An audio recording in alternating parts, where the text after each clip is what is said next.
Monday, BASW staff, clients, friends joining us for television, TV scoring Monday. We've been doing film scoring for a long time. Now it's TV scoring. We'll go back and forth. We're having a lot of fun with these. I'm really proud of the work we've been coming up with. It's a different kind of genre of music, but it's still just music, right? But we're doing opening credits, which is really important because opening credits sets the tone, right? For what the show is going to be about, what the movie is going to be about. So, it's very important. It tells you unconsciously, oh, it's like this, it's this kind of movie. And some of these scores are very complex. It's not just, theme songs that say the story at Brady Bunch or Gilligan's Island. These shows that are contemporary right now that we've been looking at are a little bit more complex. So that's what's been interesting to do that. And it's been so much fun writing with you guys.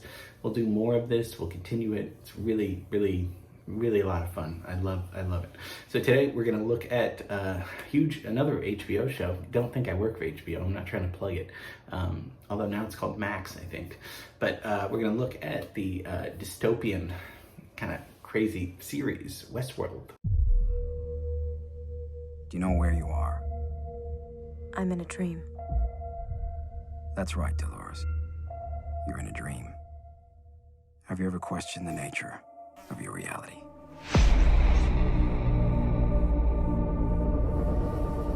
Welcome to Westworld.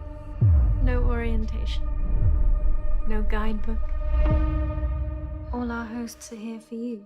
In this world, you can be whoever you want. Are you real? Well, if you can't tell, does it matter? This behavior, we're miles beyond a glitch here. What are your drives? To meet my maker.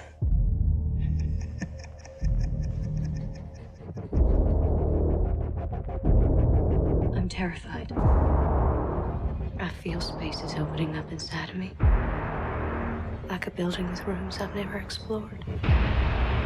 I think there may be something wrong with this world. Something hiding underneath. These violent delights have violent ends. So, dystopian, we've talked about that term. We looked at Blade Runner. We've looked at some other genre, that genre before. It's like a science fiction dystopian though, and Western. We've done Westerns, we've scored a lot of this. This is a little bit with a different twist. Created by Jonathan Nolan and Lisa Joy. This is taken from the Michael Crichton movie that came out, written and directed by Michael Crichton, who was going to be a doctor at Harvard and got his MD from Harvard and then dropped down and became a writer. Probably made more money as a writer, which is crazy. So this comes out 2016. So it's not on anymore, but it's still pretty current. 4 seasons, about 36 episodes. So they got, and I haven't watched the series, but basically Westworld is this kind of Wild West theme park. So, and it's AI, and we've talked about AI, chatbots, all that kind of stuff. And so the place that is Westworld, and it's fictional, and so it's this Wild West theme park where you can, if you're rich, you can it's populated by these hosts. They're android hosts, and so you can, if you're rich, you can pay to go into this other reality and take out your fantasies and all that kind of stuff. I mean, that's kind of what the trailer that we just watched at, that's what you can play out your fantasies in this other world. And then, of course, there's problems that arrive, because if there weren't any problems, it wouldn't be a TV show, right? There's got to be constant conflict with movies, especially with serial TV shows. Conflict all the time. That's what gets a lot of people glued, right? So that's basically the plot. So we're going to look at the opening credits, of course. And we know the composer, Ramin Djawadi, Iranian-German composer, because he did Game of Thrones. And we talked about Game of Thrones about a month ago. Epic, journey-like. And we came up with a score like that for you. You guys did a great job. So we know the composer. So he's doing a lot of great work. And remember that score, they didn't want any flutes or woodwinds because they didn't want it to sound like a Renaissance fair. So he used cello. Here we're going to use violin and piano and some other stuff. But musically, it's really great. But I mean, visually, just stunning. So let's take a look at the opening credits.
The design is just fantastic. It's really good. So you're seeing already with the credits, this is the kind of show, oh, okay, there's maybe robots, there's AI, there's real people, there's that piano, skeleton playing the piano. It's very creepy and cool. And what does the music tell us? It's in minor key. Starts out very simple, just with outlining like an A minor pretty much, there's the brass, low kind of brass notes that are distant in the back, but mostly, and then guitars to accompany it, acoustic, and mostly strings and piano to take the melody, carry the melody. Some nice chords, minor 7 chords, diminished chords, are harmonically very interesting of where it goes to all these places. It's not just repeating the same chord progressions. It's taking you on a journey, kind of this, but not an epic journey like Game of Thrones, or like a science fiction journey, right? Because it's the melody is moving. It's got that 3/4 waltz, 12/8. I've seen different time signatures on how the sheet music is, but it's got the triplets, right? Da, da, da, da, da, da. And then a lot of arpeggios. Arpeggios go back to Bach, to Philip Glass, and now people like Jawadi is very effective for dramatic music. Very effective, especially television, film music. It's a good formula, and we'll maybe replicate that formula. Let's, like I like to do, strip it down. Let's just hear what it sounds like, just the piano, so there's no orchestration.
starts out very simple, almost like, you know, like it's a joke. It's just very, and then it moves harmonically to some very nice places. So, why don't we take a look at just the credits, no music.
So visually, it's stunning. It's really, really cool. I was taken aback when I was researching this class. I was like, these credits are really interesting, and the music flows really well. But we're gonna have to come up with something that's kind of journey-like, science fiction-y. So you can think of Western, but it's not Breaking Bad. We did that last week. That was kind of neo-Western. This is, even though this is a Western country theme, wouldn't work. This has to be something that's a little bit, you know, odd. It's dystopian. It's a little weird, but it's still melodic. It's not complete dissonance. Come up with some ideas. There's a lot of creativity here. We'll write something on Monday. Well, yeah, later today we'll write something, and just play with some ideas. Take a look at the credits. See what your mind comes up with. Try to find that, you know, on YouTube or Spotify. See if you can find something that's similar to that. Maybe another score by Jawadi. It could be something like that. But it's eerie, huh? So it's eerie. It's eerie kind of Western. I don't even want to say Western because it's not really Western music in the sense of the genre of country Western. It's not. We're figuring this out together. Okay, so give me some ideas by Tuesday. You know, and that would be great. See results for Friday. It's going to be a great week, and have a great rest of the day, and see you tomorrow. Okay, bye.